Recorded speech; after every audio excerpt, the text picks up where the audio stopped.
I knew something was wrong the moment I stepped out of the elevator. Silence. Not the usual early morning hush of an office still waking up. This was different. Sharp, tense, concentrated in the air like the static before a lightning strike. I walked down the hallway slowly, feeling eyes drift away from me, shoulders stiffen, conversations die mid-sentence. Even the fluorescent lights felt colder. Then I saw the message waiting for me on my phone, a photo, sent by one of my analysts. Desks, packed, pushed into a corner of the basement like discarded furniture. Under it, he said it.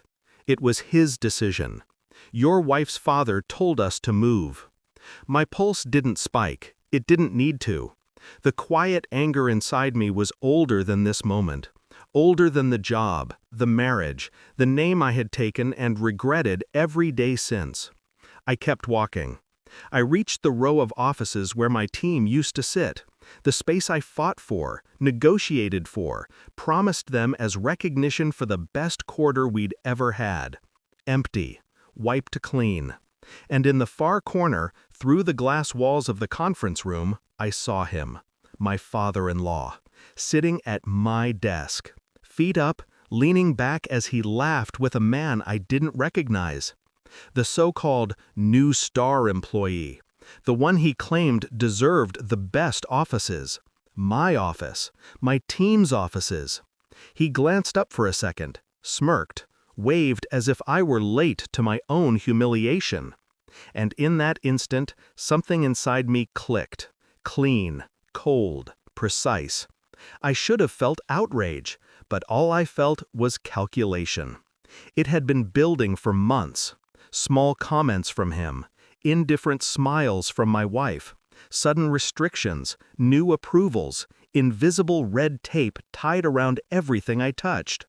She used to defend me. She used to say her father was old school, difficult, hard to please. But lately, she changed. Distance slipped into her voice, into her eyes, into her bed. She became sharper, dismissive, critical in ways that cut deeper because they were soft, casual, thrown out like afterthoughts. Then came the whispers. A late-night call she hung up too quickly. A dinner she forgot to mention. A message preview on her lock screen. Just one word. Soon. I didn't investigate, not yet, but something irreversible had already begun, even before my team's humiliation. I could feel it, the shift, the cold, the quiet replacement of honesty with performance.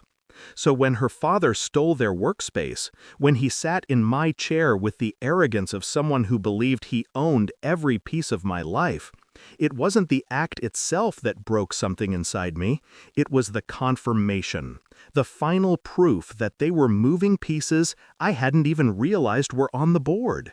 And they thought I wouldn't notice. I walked down to the basement. My team stood there, professionals reduced to shadows under flickering lights, their monitors still loading, cords tangled like nerves. They turned when they heard me, eyes tired, faces angry, and beneath all of it, fear. Not of losing their jobs, of losing me, their shield, their advocate, the one who made sure the company didn't swallow them whole. I looked at the room, then at them, and the quiet inside me deepened. "Sir," one began, but I raised a hand, not to silence her, to steady myself. I stood there for a moment, letting the weight settle, letting the humiliation crystallize into something sharp and usable. Then I spoke. "Pack your bags." Confusion flickered first, then dread, then the disbelief of people who feared abandonment more than punishment. But I wasn't abandoning them. I was removing them from a battlefield that never belonged to us. Internally, the investigation began, not of the desks, of the betrayal. My wife's location records, her recent deletes, cross-referencing timestamps from her late nights with my father-in-law's sudden meetings. A pattern emerged. And in that pattern, him, the new star employee. Too new, too connected, too comfortable around her father, too familiar with her. I dug quietly, calculated, patient, and the truth surfaced with disturbing simplicity. The evidence arrived on a Thursday morning. A folder, thick, precise, undeniable. Phone records, photos, timeline correlations, dinner reservations, hotel entries, all pointing to one truth. My wife wasn't just helping her father sabotage me at work. She was sleeping with the man he replaced me with, the new star, the one currently enjoying my office chair. I didn't confront her with shouts. I didn't hurl accusations. I simply placed the folder on the kitchen island. Opened the first page. She entered the room half asleep, hair messy, wearing a shirt that wasn't mine. She froze. Comprehension spread slowly, like ink seeping through fabric.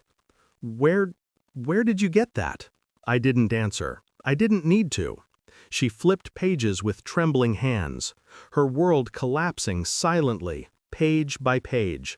I just watched, cold, detached, done. At noon, I returned to the office.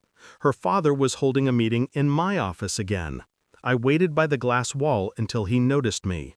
Annoyed, irritated, still confident. "Can this wait?" he barked. "No," I said. Calm, even, final. I handed him a letter. His face drained as he read it, not because it exposed his daughter, not because it revealed the affair he encouraged by offering the man proximity and power, but because it stated something he never imagined. I had quietly purchased 32% of the company's shares over the last 2 years. And as of this morning, after a staged dip and a silent buyout, I owned controlling interest. I fired him. I fired the star. And I moved my team back upstairs. He tried to protest, but I was already walking away. I packed my desk that evening, not because I was leaving the company, because I was leaving the life they had contaminated. I walked out with 1 box and 0 hesitation. The air outside felt colder, cleaner. I didn't think of her, or him, or the man who thought he owned me. All I heard was the echo of my own steps, steady, controlled, free. In the end, betrayal didn't break me. It clarified me. And as I stepped into the night, one final truth settled into place. They thought they could bury me in the basement, but all they did was teach me how deep I needed to dig to pull them down first.